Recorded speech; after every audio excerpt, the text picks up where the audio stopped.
बिस्मिल्लाहिर्रहमानिर्रहीम अस्सलाम वालेकुम दोस्तों, उम्मीद करता हाँ सब खैर आफियत नाल होंगे।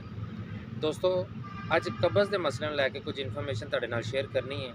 ਦੋਸਤੋ, ਕਬਜ਼ ਇੱਕ ਐਸਾ ਮਸਲਾ ਹੈ ਕਿ ਜਿਹਦੇ ਹੋਣ ਨਾਲ ਜਿਸਮ ਦੇ ਅੰਦਰ ਹਜ਼ਾਰਾਂ ਤਰ੍ਹਾਂ ਦੀਆਂ ਬਿਮਾਰੀਆਂ ਜਿਹੜੀਆਂ ਨੇ ਜਨਮ ਲੈਂਦੀਆਂ ਨੇ ਔਰ ਕਬਜ਼ ਦੀ ਵਜ੍ਹਾ ਤੋਂ ਬੇਸ਼ੁਮਾਰ ਮਸਾਇਲ ਪੈਦਾ ਹੁੰਦੇ ਨੇ, ਜਿਨ੍ਹਾਂ ਵਿੱਚੋਂ ਇੱਕ ਬੜਾ ਹੀ ਆਮ ਮਸਲਾ ਪਾਇਆ ਜਾਂਦਾ ਹੈ ਬਲੱਡ ਪ੍ਰੈਸ਼ਰ ਦਾ ਵੀ।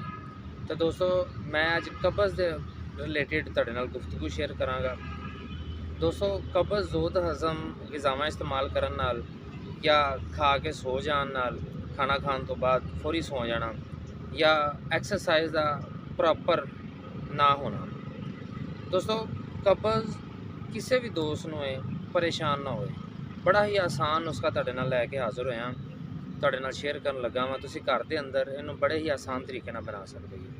दोस्तों, सब तो पहले तो तुसीं सुंड लैनी है, जिन्हों अदरक कहा जाता है, हांडियां के अंदर इस्तेमाल करने, उन्होंने सुका लिया जाए।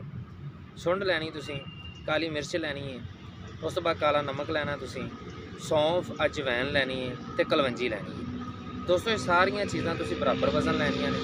बराबर वज़न लैके इन्हों कुट पी के छान लेना, छान के एक सफूफ बना लेना है। दोस्तों, जदों तुसीं खाना खाना है, 3 टाइम का टाइम मिले, बाज़ लोग 2 टाइम का खाना इस्तेमाल करते हैं।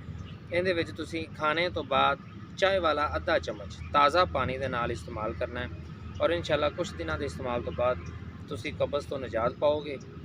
दोस्तों, अगर साडी इन्फॉर्मेशन ਤੁਹਾਨੂੰ अच्छी लगी है तो चैनल ਨੂੰ सबसक्राइब करो, वीडियो ਨੂੰ लाइक करो तो मज़ीद शेयर करो ताकि दूसरे दोस्त अहबाब भी इस इन्फॉर्मेशन तो फ़ायदा ले सकन।